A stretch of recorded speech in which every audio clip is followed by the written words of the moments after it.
శాంతి ఇంట్లో చాలా హడావిడిగా తన పని చేస్తూ ఉంటుంది. ఇంతలో తన భర్త శంకర్, ఏంటే ఇంత హడావిడిగా పని చేస్తున్నావు, ఏమైంది? ఏంటంటారేటి? ఆ సోరం ఇంటికి కొద్ది లేట్ అయిపోయి అత్త కోడలికి ఎప్పుడూ గొడవే. ఆ కోపం నా మీద ఎక్కడ చూపిస్తారేటని భయంగా ఉంది. అతను కొంచెం ఆశ్చర్యంగా, ఏంటి వాళ్ళిద్దరూ గొడవ పడుతూ ఉంటారా? పడతారా ఏంటండి? అత్త చేసిన పనే కోడలు చెయ్యాలి. కోడలు ఏ పని చేసినా అత్త ఏదో ఒక వంకెట్టాలి. వాళ్ళిద్దరి మధ్యలోని చట్నీలోని చెనా పలుకులకు నేను నలిగిపోతాను. అటొకలు ఇటొకలు వచ్చేసి వాయించేస్తారు నా బుర్ర. నీకు అలాంటి వాళ్లే సరిపోతారు.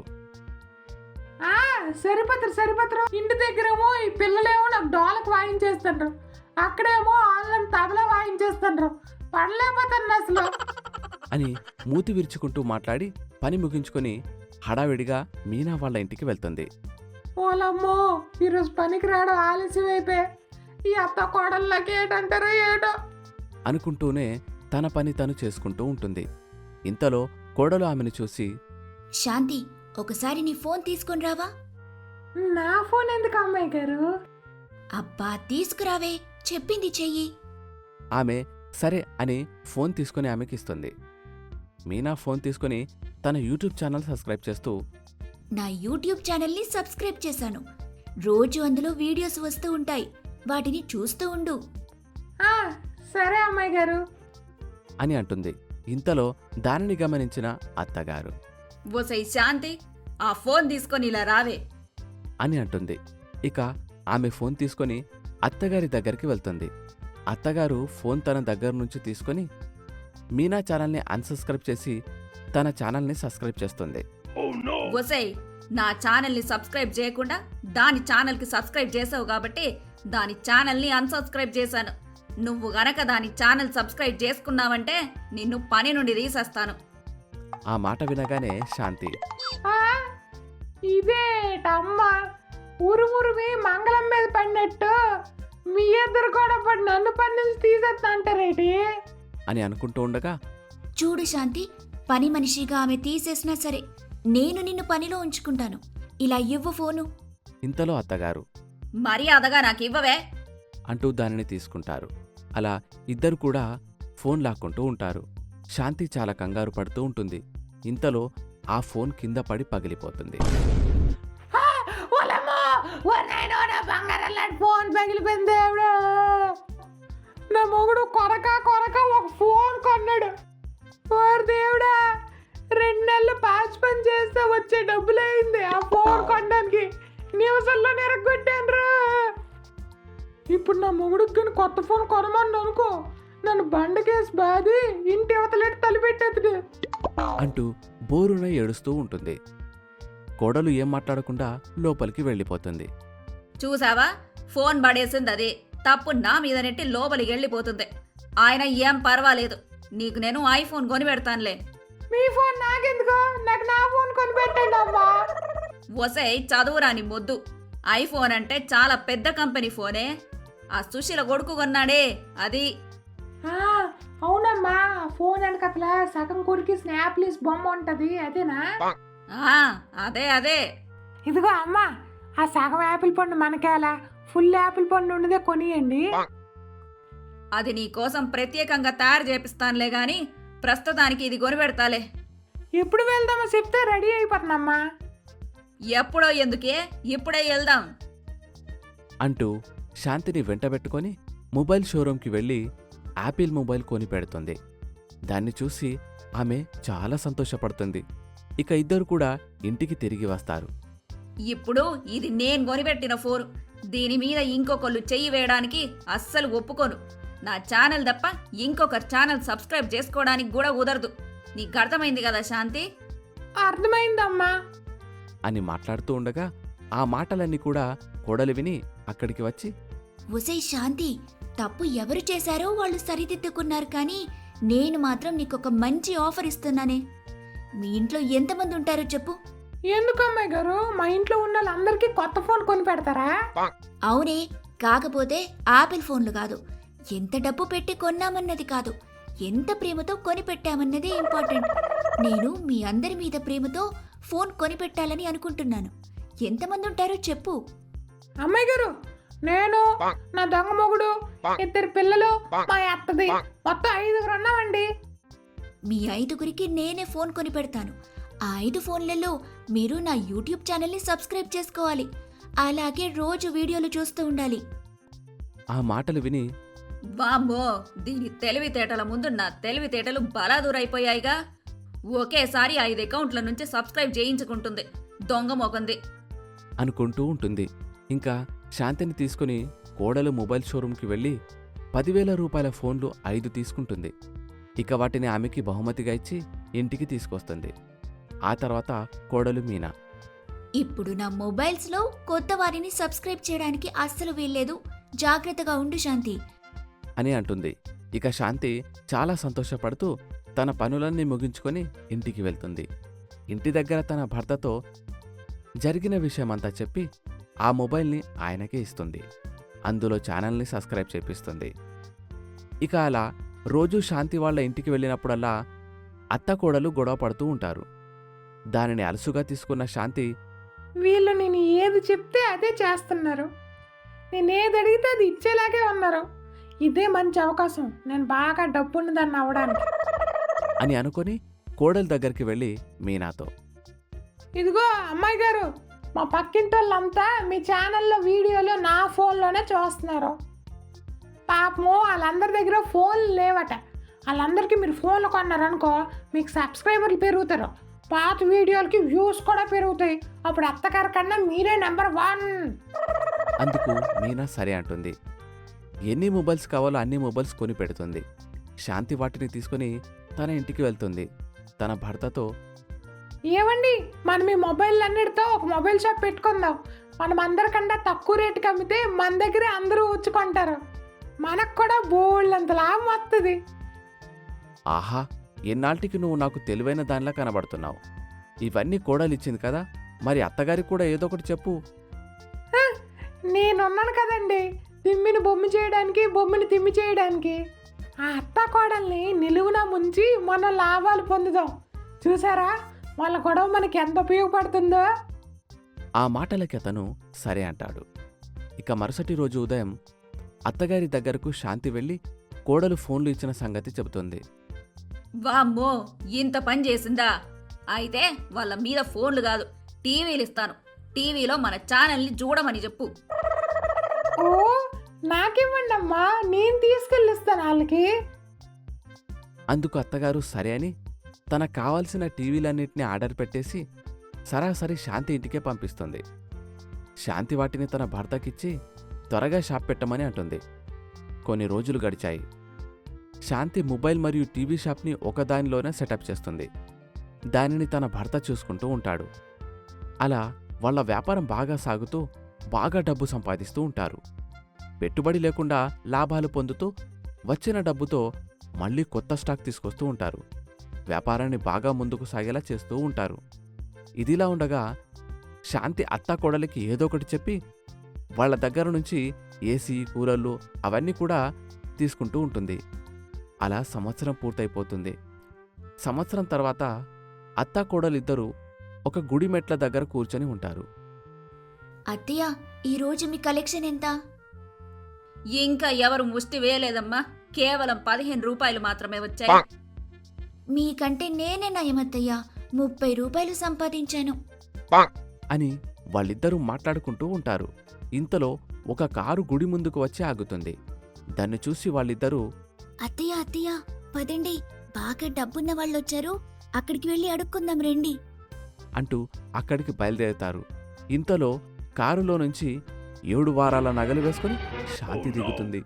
శాంతిని చూసి వాళ్ళిద్దరూ ఆశ్చర్యపోతారు. చూసారా అత్తయ్య, మనమిచ్చిన డబ్బుతో అదేమో బాగా ధనవంతురాలైపోయింది, మనమేమో దాని దగ్గర బిచ్చమెత్తుకుంటున్నాం.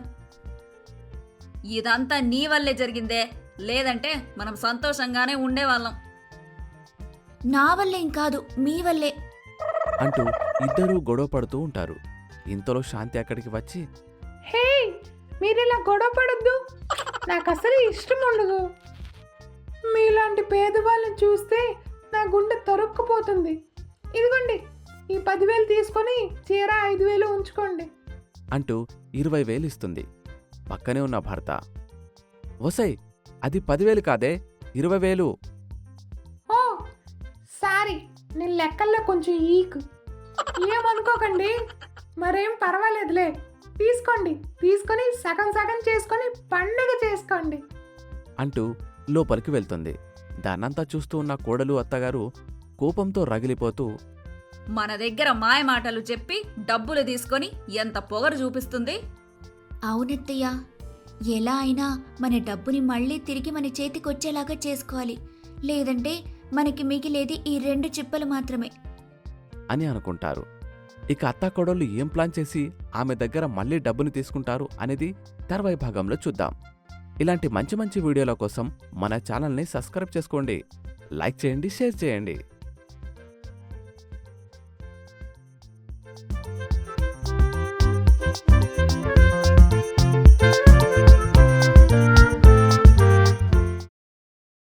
పొద్దున 9 గంటలకే ఎండ తన ప్రతాపం చూపిస్తోంది.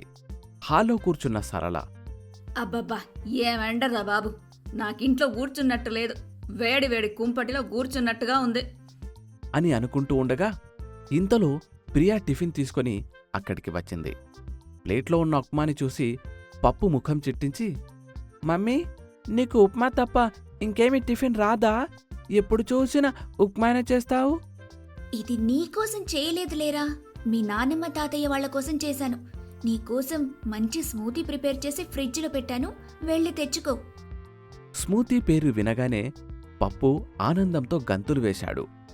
వాడు ఫ్రిడ్జ్లో ఉన్న స్మూతీని తెచ్చుకొని తాగుతూ ఉండగా, అమ్మాయి ప్రియా, పిల్లాడికి మంచి మంచి టిఫిన్లు పెట్టక ఆ స్మూతీలు ఎందుకు ఇస్తావు?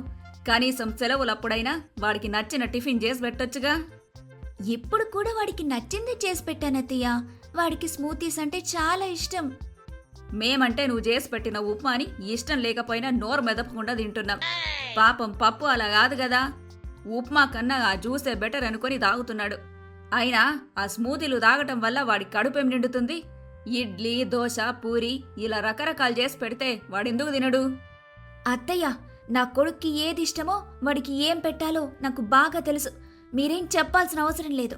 మీకు ఇడ్లీ, దోశ, పూరీలు తినాలనిపిస్తే చెప్పండి, చేసి పెడతాను. దానికోసం పిల్లాన్ని అడ్డు పెట్టుకోవాల్సిన అవసరం లేదు. నాకసలే అసిడిటీ ఉంది. పూరి, దోశ తింటే అస్సలు పడదు. ఆ విషయం నీకు తెలిసి కూడా పిల్లాడిని అడ్డు పెట్టుకుంటున్నానని ఎలా అంటావు? ఆ జ్యూస్ తాగడం వల్ల వాడికి బలమేమొస్తుంది? వాటిని మానేసి బలమైన ఆహారం పెట్టమని చెబుతున్నాను. అది అర్థం చేసుకోకుండా నాతో గొడవ పడుతున్నావు. మీరు చెప్పిన టిఫిన్లతో పోలిస్తే నేనిచ్చిన స్మూతీ వల్లే బాడీకి అందాల్సిన పోషకాలు అన్నీ అందుతాయి. కావాలంటే చెప్పండి, మీకు కూడా రేపటి నుంచి చేసి పెడతాను. నాకేం వద్దమ్మా, ఆ జ్యూస్లు తాగి నా కడుపు మార్చుకోలేను నేను. మీ ఇష్టం, మీ ఆరోగ్యం కోసమే చెప్పాను. వద్దనుకుంటే నేను మాత్రం ఏం చేయగలను? అని అంటూ కిచెన్లోకి దూరింది ప్రియా. ఆ తర్వాత ఆమె ఆ పని ఈ పని చేసుకుని హాల్లోకి వచ్చేసరికి సరళ ఇంకా సోఫా మీదే కూర్చొని కనిపించింది. సుబ్బారావేమో ఆమెకు ఎదురుగా ఉన్న చైర్లో కూర్చొని పేపర్ చదువుతూ ఉన్నాడు. ఎండవేడి తట్టుకోవడం సరళ వల్ల అస్సలు కావడం లేదు. ఫేస్ అంతా ఎర్రగా మారిపోయింది. వడలిపోయిన ఆమె ముఖాన్ని చూసి ప్రియాకి జాలి అనిపించింది. ఇలా ఎండకి ఇబ్బంది పడటం కన్నా బెడ్రూమ్లో ఏసీ ఆన్ చేసుకుని కూర్చోవచ్చు కదా. కరెంటు బిల్లు కట్టేది నా కొడుకు కాబట్టి నువ్వెన్ని మాటలైనా చెప్తావు. రోజంతా ఏసీ వేసుకొని కూర్చుంటే నా కొడుకు సంపాదన మొత్తం కరెంటు బిల్లు కట్టడానికే సరిపోతుంది. తన మంచి కోసం చెప్పిన అత్తయ్యగారు అలా మాట్లాడడంతో ప్రియాకి చాలా కోపం వచ్చింది. ఎండకు తట్టుకోలేకపోతున్నారు, పోనీలే పాపం ఏసీ ఆన్ చేసుకోమని చెప్తే అది అర్థం చేసుకోకుండా మీ అబ్బాయి సంపాదన మొత్తం నేనే దుబారా చేస్తున్నట్టుగా, దాన్ని మీరే కాపాడుతున్నట్టుగా అలా మాట్లాడతారేంటత్తయ్య? ప్రియా, ఇప్పుడు నీతో కొట్లాడే ఓపిక నాకు లేదు. మా అబ్బాయి డబ్బు నువ్వు దుబారా చేస్తున్నావని నేను అనలేదు. కేవలం కరెంటు బిల్లుని తగ్గిస్తున్నానని మాత్రమే అన్నాను. మీరు డైరెక్ట్గా అనాల్సిన అవసరం ఏం లేదత్తయ్య. మీరన్న మాటల్ని బట్టి అది నేను అర్థం చేసుకోగలను. అసలే ఎండ వల్ల సరళకి చిరాకుగా ఉంది. దానికి తోడు కోడలు వాదనకు దిగడం చూసి ఆమెకు చిరాకు మరింత ఎక్కువైంది. ఆ కోపాన్ని తట్టుకోవడం ఆమె వల్ల కాక పేపర్ చదువుతున్న భర్త వైపు చూసి, చూడండి మీ కోడలు ఎలా మాట్లాడుతుందో. మీ ఇద్దరు గొడవ పడకుండా ఉండరా అని అంటూ ఉంటారు కదా. ఇప్పుడు నా పాటికి నేను సైలెంట్గా కూర్చున్నా మీ కోడలే నాతో గొడవ పడుతోంది. ఆ మాటలు విన్న వెంటనే సుబ్బారావు గుండెలో రాయి పడ్డట్టయింది. అటు తిరిగి ఇటు తిరిగి వీళ్ళిద్దరు నా దగ్గరికి వస్తారేంటి? భార్యకు సపోర్ట్ చేస్తే కోడలి కోపం వస్తుంది, కోడలికి సపోర్ట్ చేస్తే భార్య కోపం వస్తుంది. గొడవ సీరియస్ అవ్వకముందే ఇక్కడి నుంచి జారుకోవడం బెటర్ అని అనుకుని, అరే పప్పు, నా మొబైల్ రింగ్ అవుతున్నట్టుంది, అది ఎక్కడుందో చూడు అని అక్కడి నుంచి లేచి వెళ్ళిపోయాడు. అతను అలా వెళ్ళిపోవడం చూసి సరళకి విపరీతమైన కోపం వచ్చి తను వెళ్తున్న వైపు కుర్రుగా చూసింది. ఆ ఎక్స్ప్రెషన్ చూసి ప్రియా నవ్వుకుంటూ అక్కడ్నుంచి వెళ్ళిపోయింది. మధ్యాహ్నం వరకు అటూ ఇటూ తిరుగుతూ కాలక్షేపం చేసింది సరళ. ఆ తర్వాత ఎండని తట్టుకోవడం తన వల్ల కాలేదు. బెడ్రూంలోకి వెళ్ళి ఏసీ ఆన్ చేయాలి అనిపించింది. కాని పొద్దున ఆ విషయంపై అనవసరంగా కోడలితో గొడవపడిన విషయం గుర్తుకు వచ్చి, నేనిప్పుడు ఏసీ ఆన్ చేశానంటే కోడలు నన్ను మాటలతోనే చంపేస్తుంది. దానికి బదులు ఎండని భరించడమే మేలు అని అనుకుంటూ ఇంకాసేపు అలానే కూర్చుంది. ఆ తర్వాత ఆమెకు ఇంట్లో వాళ్ళెవ్వరూ కనిపించకపోవడంతో అనుమానం వచ్చి బెడ్రూంలోకి వెళ్ళి చూసింది. అక్కడ మంచం మీద నిద్రపోతూ కనిపించాడు సుబ్బారావు. ప్రియా నేలమీద పడుకుంది. పప్పేమో ఆమె పక్కనే పడుకుని మొబైల్ గేమ్స్ ఆడుకుంటూ ఉన్నాడు. వాళ్ళందరూ ఏసీలో హాయిగా ఉండడం చూసి సరళకి కోపం, బాధ, ఉక్రోషం ఇలాంటి ఫీలింగ్స్ అన్నీ తన్నుకు వచ్చాయి. అందరూ ఏసీలో హాయిగా ఉన్నారు, కానీ నేను మాత్రం బయట ఎండలో మాడిపోయాను.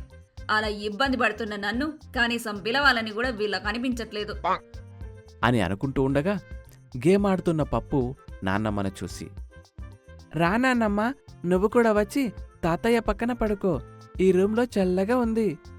ఆ మాటలు విన్న వెంటనే ప్రియా మెలకువ తెచ్చుకొని అత్తగారి వైపు చూసింది. ఉగ్రరూపం దాల్చిన అత్తగారిని చూసిన వెంటనే ఆమెకి కోపం వచ్చిందని అర్థం చేసుకుని, పాపం మామయ్య గారు ఎండకు తట్టుకోలేకపోవడం చూసి నేనే ఏసీ ఆన్ చేశానత్తయ్య. మీరు కూడా ఇక్కడే హాయిగా కూర్చోండి కోడలు తప్పించుకోవడం కోసం నన్ను భలే ఇరికించేసింది అని అనుకుంటూ భార్య వైపు భయంగా చూశాడు.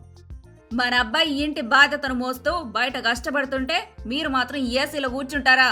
అలా కూర్చోడానికి మీకు సిగ్గనిపించట్లేదు అని పైకి భర్తను అనింది. కాని మనసులో మాత్రం ప్రియాని ఉద్దేశించి అనింది. అది అర్థం చేసుకుని, మీ అబ్బాయి కష్టం గురించి మీరొక్కరే పట్టించుకుంటున్నట్టు అలా మాట్లాడతారేంటి? ఆయన తను వర్క్ చేసేది ఏసీ రూంలోనే, ఎండలో కాదు. ఏసీ ఉంది వేసుకోవడానికి, షోగా పెట్టుకోవడానికి కోసం కాదు. అత్తా కోడలిద్దరూ స్ట్రాంగ్గా ఒకరికొకరు కౌంటర్ ఇచ్చుకోవడం చూసి సుబ్బారావు తల పట్టుకున్నాడు. వాళ్ళిద్దరికీ సర్ది చెప్పడానికి ట్రై చేస్తూ, సరళ, ఊరికే కోపం తెచ్చుకోకు. ఎండను భరించడం నా వల్ల కాలేదంటేనే ప్రియా ఏసీ ఆన్ చేసింది. ఏసీ నీ కొడుకు మన కోసమే కొన్నాడు. ఈ ఎండలో మాడిపోవడం కన్నా ఒక 2 గంటలు ఏసీలో కూర్చుంటే తప్పేముంది? రా, నువ్వు కూడా నా పక్కన వచ్చి కూర్చో. భర్త కన్విన్స్ చేయడంతో సరళ మారు మాట్లాడకుండా వచ్చి సుబ్బారావు పక్కన కూర్చుంది. ఈ ఎండలు భరించడం కన్నా హిమాలయాలకి పారిపోతే బాగుండు. ఈ ఎండాకాలంలో ఏదైనా చల్లని ప్రదేశానికి టూర్ వెళ్దామండి. ఎటు పప్పుకు కూడా హాలిడేసే కదా. ఆ మాటలు విన్న వెంటనే, నిజమే, పిల్లాడికి సెలవులున్నప్పుడే మనం ట్రిప్కి వెళ్ళగలం. మనం బద్రీనాథ్కి వెళ్దాం అని అంటుండగానే, గుళ్ళు గోపురాలు ఎప్పుడు తిరుగుతూనే ఉంటాం కదా మామయ్య గారు. గోవా లేకపోతే కేరళ కలా వెళ్దాం. అక్కడ చూడ్డానికి చాలా మంచి ప్రదేశాలుంటాయి. చూడడానికి గుడికి మించిన మంచి ప్రదేశాలు ఇంకేముంటాయి? వెళ్తే మనం బద్రీనాథ్కే వెళ్దాం, లేదంటే లేదు. లైఫ్ని ఎంజాయ్ చేయాల్సిన టైంలో టూరిస్ట్ ప్లేస్లు కాకుండా గుళ్ళు గోపురాలు తిప్పుతానంటున్నారేంటత్తయ్య? గోవాకి కానీ కేరళకి కానీ ప్లాన్ చేస్తేనే నేను వస్తాను, లేదంటే రాను. అత్తా కోడలిద్దరూ మళ్ళీ గొడవ స్టార్ట్ చేయడంతో, తాతయ్య, వీళ్ళిద్దరూ మళ్ళీ మొదలుపెట్టారు.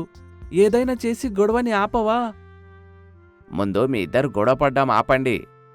అమ్మా ప్రియా, ముందు మీ ఆయనకి సెలవులు దొరుకుతాయో లేదో కనుక్కో.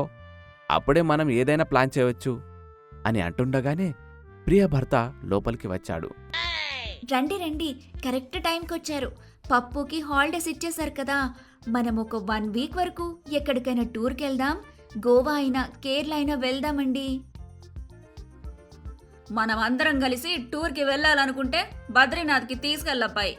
గుడి గోపురాన్ని కాకుండా వేరే ప్లేస్కి వెళ్ళాలనుకుంటే నేను మాత్రం రాను. మీరే వెళ్ళండి. వాళ్ళిద్దరి మాటలు విన్న వెంటనే అజయ్కి పరిస్థితి మొత్తం అర్థమైంది. అతను వెంటనే తండ్రి వైపు కొడుకు వైపు మార్చి మార్చి చూశాడు. ముఖ్యంగా సుబ్బారావు ఫేస్లో అయితే ఆనందం తాండవిస్తోంది. కొడుకు రావడం ఒక్క నిమిషం ఆలస్యమైనా వాళ్ళిద్దరి గొడవకి సుబ్బారావు బలైపోయేవాడు. ఇప్పుడు తనకా పరిస్థితి రాకుండా కొడుకు కాపాడ్డంతో అతని ఆనందానికి అంతే లేకుండా పోయింది. ఈ అత్తాకోడళ్ళ గురించి తెలిసి కూడా ఫ్యామిలీతో టైం స్పెండ్ చేయాలని పర్మిషన్ తీసుకుని ఇంటికి తొందరగా వచ్చాను చూడు, నాదే తప్పు అని అనుకుంటూ ఉండగానే ఇంతలో భార్య తల్లి ఇద్దరూ ఒకేసారి మాట్లాడకుండా అలా సైలెంట్గా ఉంటావేంటి, ఏదో ఒకటి చెప్పు అని అన్నారు. అజయ్కి ఏం చెప్పాలో అర్థం కాక హెల్ప్ కోసం తండ్రి వైపు చూశాడు. అతని ఫీలింగ్స్ అర్థం చేసుకొని, మీ ఇద్దరు అబ్బాయిని కంగారు పెట్టేస్తే ఎలా? ముందు అజయ్కి సెలవులు ఉన్నాయో లేదో తెలుసుకోండి. అసలే మార్చి ఏప్రిల్లో పని ఎక్కువగా ఉంటుందంటారు. ఈ టైంలో హాలిడేస్ ఇస్తారో లేదో. తండ్రి మాటలలో ఉన్న పరమార్థాన్ని అర్థం చేసుకుని, అవునన్నా, మీరు కరెక్ట్గా చెప్పారు. మా కొలీగ్ తన పెళ్లి కోసం లాంగ్ లీవ్ పెట్టుకున్నాడు. కాబట్టి నాకు నెక్స్ట్ 2 months వరకు లీవ్ దొరకడం అసాధ్యం. అదేంటండి అలా అంటారు? పప్పు హాలిడేస్ అన్నీ వేస్ట్ అయిపోయినట్టేనా? ఐఎమ్ సారీ ప్రియా, నాకు కూడా మీ అందరినీ బయటికి తీసుకెళ్లాలని ఉంది, ఎంజాయ్ చేయించాలని ఉంటుంది. కానీ కంపెనీ వాళ్ళు లీవ్ ఇవ్వకపోతే నేను మాత్రం ఏం చేయను అని అంటూనే, నువ్వొక పని చెయ్యి, పప్పును తీసుకొని నువ్వు కొన్ని రోజులు నీ పుట్టింటికి వెళ్ళిరా. నేనిప్పుడు టికెట్స్ బుక్ చేస్తాను. అండ్ అమ్మా, నీకు తీర్థయాత్రకు వెళ్ళాలనిపిస్తే మీ ఫ్రెండ్స్తో వెళ్ళు. ఎంత ఖర్చైనా సరే నేను భరిస్తాను. పుట్టింటి మాట వినేసరికి టూర్ విషయం మర్చిపోయింది ప్రియ. అలానే ఫ్రెండ్స్తో కలిసి తీర్థయాత్రకు వెళ్ళమని కొడుకు పర్మిషన్ ఇవ్వడంతో సరళ కూడా కోడలి గురించి పట్టించుకోవడం మానేసింది. ఎవరి కలలో వాళ్ళు విహరిస్తూ బ్యాగ్ సర్దుకోవడం మొదలుపెట్టారు. అజయ్, చాలా మంచి పని చేశావురా. అత్తా కోడలిద్దరిని సాటిస్ఫై చేసి నాకు మనశ్శాంతిని మిగిల్చావు. వీళ్ళిద్దరూ ఊర్లో లేనన్ని రోజులు నేను ప్రశాంతంగా ఉంటాను. అవునరా, ఎప్పుడూ తొందరగా రాని నువ్వు ఈరోజు మాత్రం ఎందుకు తొందరగా ఇంటికి వచ్చావు? మా ఫ్రెండ్ పెళ్లి కేరళలో జరుగుతోంది. మా ఫ్రెండ్స్ అందరూ కలిసి ఆ పెళ్లికి వెళ్ళి 1 వీక్ అక్కడే ఎంజాయ్ చేయాలని అనుకున్నాం. ఆ విషయం ప్రియాకి చెప్పి కన్విన్స్ చేయాలని తొందరగా వచ్చాను. కానీ నేను అనుకున్నది ఒకటి, ఇక్కడ అయ్యింది ఒకటి. ఊహార్ని, మొదటిసారి అత్తాకోడళ్ళ గొడవ నీకు ప్లస్ పాయింట్ అయ్యింది. నీ భార్యని కన్విన్స్ చేయాల్సిన అవసరం లేకుండా నువ్వు కేరళకి వెళ్ళగలుగుతున్నావు. సరే, నువ్వు వెళ్ళి నీ భార్య టికెట్ సంగతి చూడు. నేను వెళ్ళి నా భార్య బట్టలు సర్దడంలో సాయం చేస్తాను అని అంటూ హ్యాపీగా భార్య దగ్గరికి వెళ్ళాడు.